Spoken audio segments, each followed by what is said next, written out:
Praise be Jesus and Mary. Jesus knew what they were thinking and said, "Why do you harbor evil thoughts?" Brothers and sisters, today we celebrate the memorial of Saint Elizabeth of Portugal. According to some biographer, he is also part or is a third order members. He died in the monastery of the Poor Clares.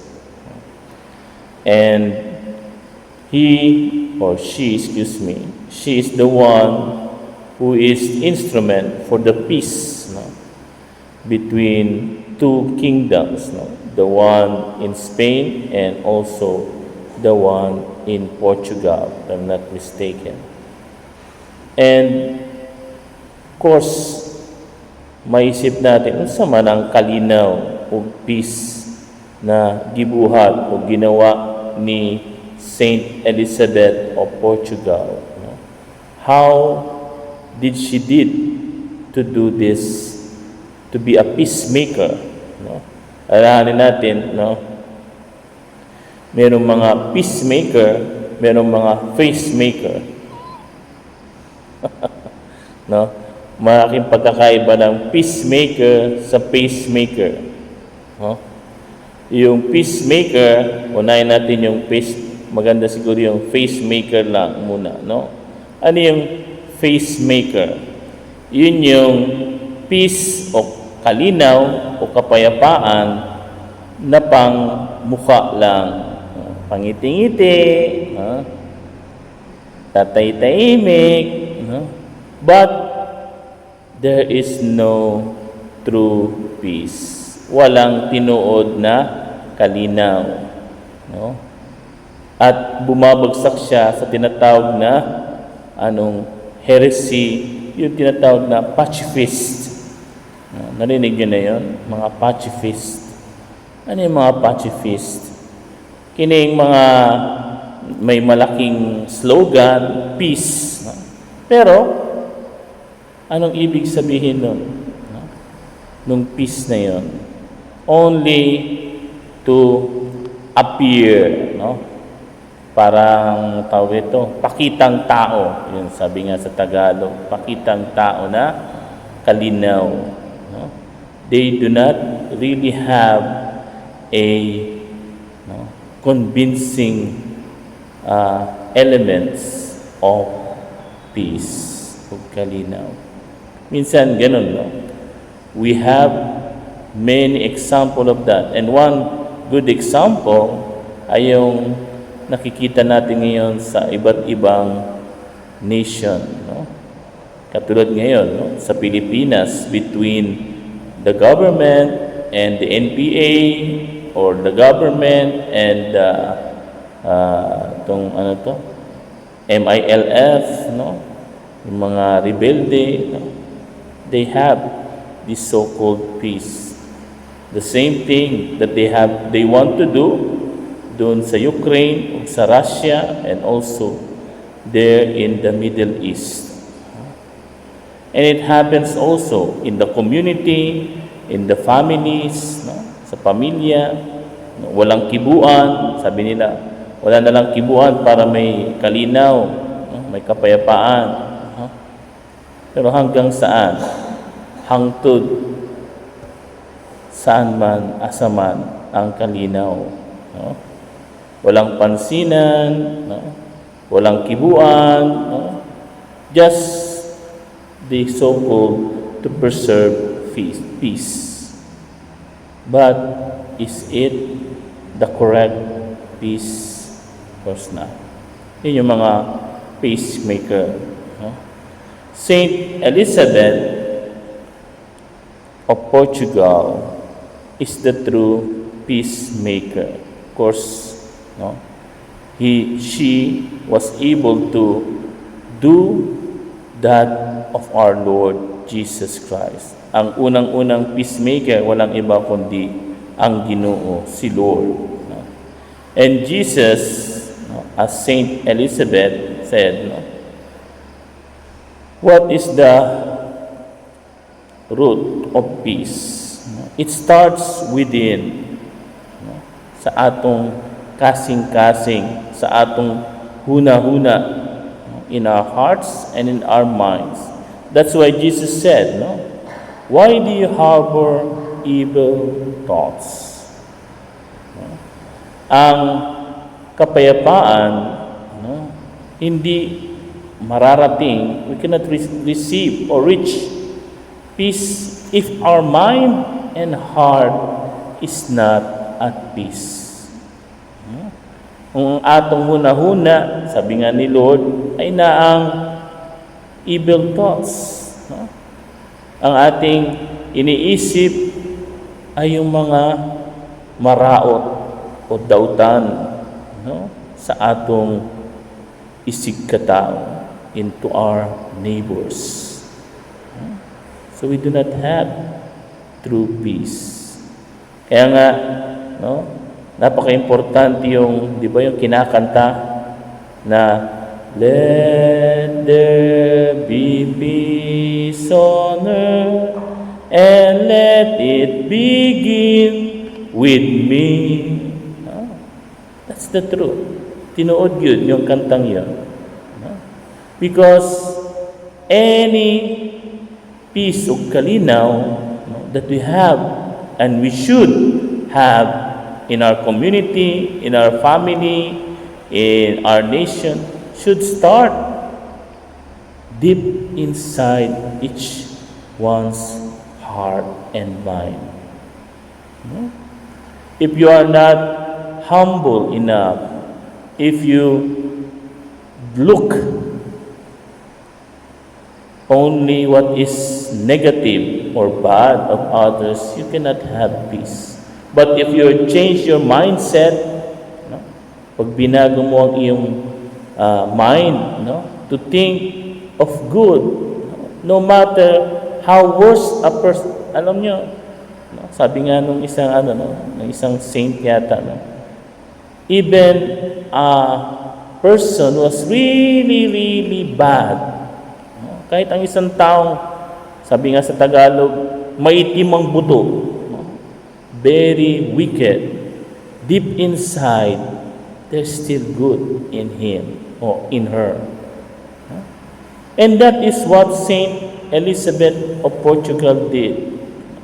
That's why he had this gift of becoming a peacemaker. Why? Because she looked beyond the evil, the negative of each party. Kung ikaw nanay, ito, total may mga parents dito, or even superiors, or even, if you look at the bad of each contender, pwede sabihin, you cannot create peace. No, it's impossible. But if you look at the good side of each one, trying to excavate, sabi, yun nga, ginagawa, tawag dito, hukayin, sabi nga sa Tagalog, hukayin mo yung mabuti na nandoon sa both parties and try to put that out in them. Then you can create dialogue and reconciliation. Ganun man. The church, why does the Catholic Church able to dialogue with other religion? Not because, of course, sinabi na ni Pope Francis, not to compromise our doctrine. Sabi nga ni Cardinal, sino yung namatay na yata, isang cardinal na nilagay ni Pope sa sa Christian unity. Sabi niya, if we dialogue and compromise the truth, then there is no dialogue. What is important, sabi niya, is to bring the truth and the good of others. That's the true dialogue. That will create peace.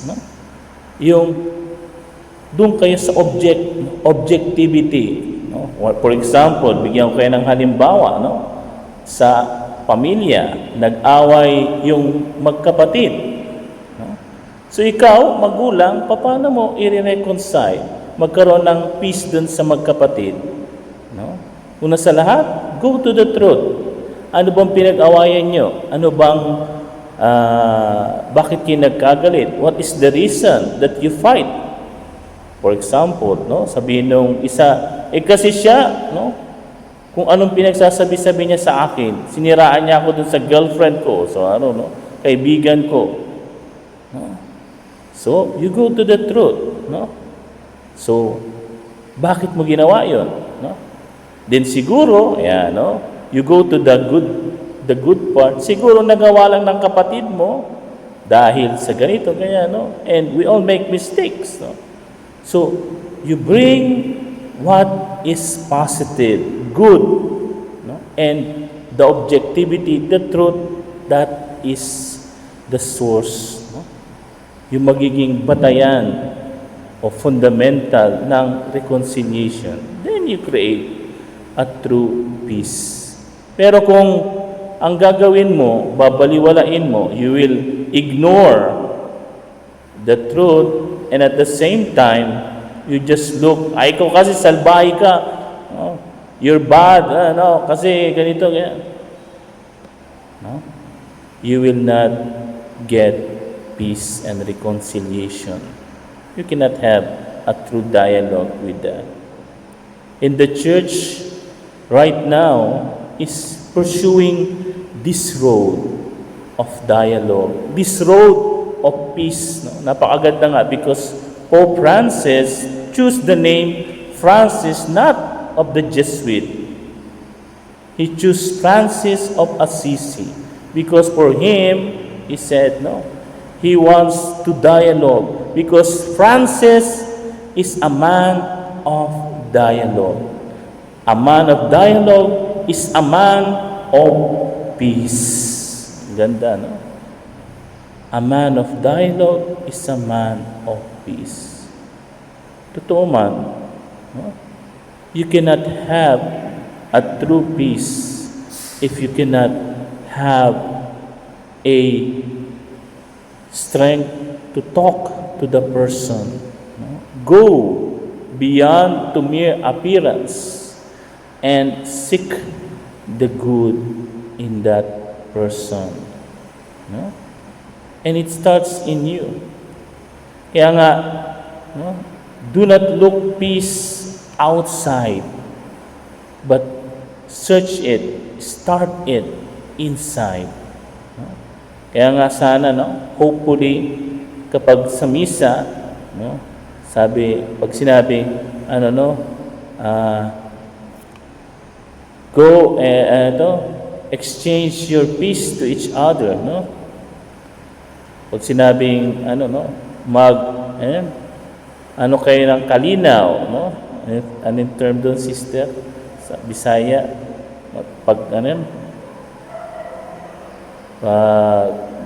yung magbatian kayo ng peace, no?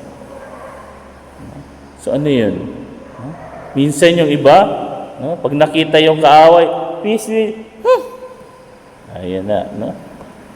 Yung iba pa naman, sasabihin, pisting yaw. Imbis na pisting yaw. No? So, hopefully, no? When we exchange peace in the Mass, it should be authentic.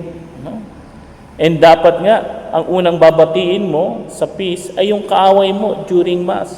Not the person who likes you. Not the person who is good to you. No. The first thing, you exchange peace in the Mass, especially if he or she is there, is that person whom you offended, that person who you have something, no? O naano mo yung na-offend mo, yun ang una mong batiin. Sabi mo, sister, peace be with you. Peace be with you. Yun ang una mong batiin. Because that is the reason why we are here in the Mass, no? To have true peace, natang tinuod na kalinaw, no? Because during the Mass, God is giving us the grace, no? To forgive, to do good, to look at good of others, to avoid evil thoughts. And let us ask Elizabeth of Portugal, no, na tabangan gid kita, that she may help us to be a peacemaker, a true peacemaker for our family, for our community, and for our Christian brothers and sisters. Praise be Jesus and Mary.